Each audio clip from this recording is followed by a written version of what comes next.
YouTube videos తీద్దామంటే నాకేమో మాట్లాడటం రాదు రవి, ఏం చేయాలి? నీకు మాట్లాడటం రాదు, మొగుడిని తిట్టడం వచ్చా?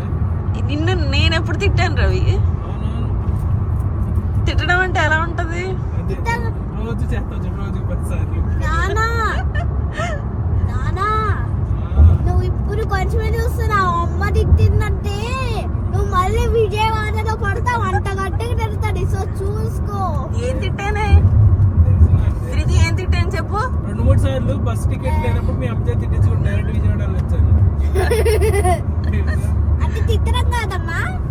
మరి ఇప్పుడు చెప్పావుగా తిడతాను, తిడితే విజయవాడలో పడతావు నువ్వు, అది నార్మల్ గా తిడుతున్నావు. గట్టిగా తిట్టా అనుకో విజయవాడ పడతాను. నార్మల్ గా తిట్టడం అంటే ఏంటి, గట్టిగా తిట్టడం అంటే ఏంటి? నార్మల్ గా అంటే తినక ముందు తిట్టేది, గట్టిగా అంటే తిన్న తర్వాత బాగా. మేధాన్స్ నీకు కూడా అలాగే అనిపిస్తుందా అమ్మ తిడుతుందని? చెప్పు నాన్న, నువ్వు చెప్పు. వీళ్ళిద్దరు ఒక పార్టీ అయిపోయారు. In 800 meters, use the left 2 lanes to take the exit towards State Route 8, Ballarat Road.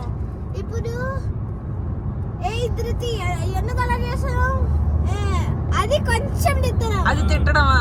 కొంచెం తిట్టడం. ABCDGFGH అంటే ఎక్కువ తిట్టడం.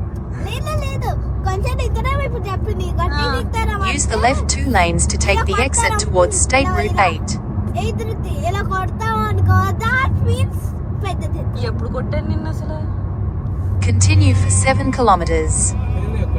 అంటే నాన్న కొడతారు. ఒకసారి బ్రషింగ్ లో నన్ను ఎంత గట్టే కొట్టారు. మరి నాన్న కొట్టింది నేను కొట్టానని చెప్తావేంటే? అంటే ఎక్స్ప్లెనేషన్ ఇస్తున్నాను నేను. సో నాన్న కొట్టా, నాన్న ఎందుకు కొట్టా నాన్న నువ్వు? నేను సరిగ్గా హెయిర్ పడిపోతుంది, నేను హెయిర్ బ్యాండ్ పెట్టుకోలేదని నన్ను కొట్టారు. జుట్టు తీసుకెళ్లి పేస్ట్ లో పెడుతుంది. మరి హెయిర్ సర్దుకోవాలి కదా బ్రష్ చేసుకునేటప్పుడు. అవును, నన్ను మళ్ళీ విజయవాడ బాత్రూమ్ లోకి తీసుకెళ్ళాలి. అప్పుడు వాట్ యు వాంట్ మేధాన్స్? మేధాన్స్ చూడు. మేధాన్స్ బ్యాగ్ లో ఏం చదువుతున్నావు?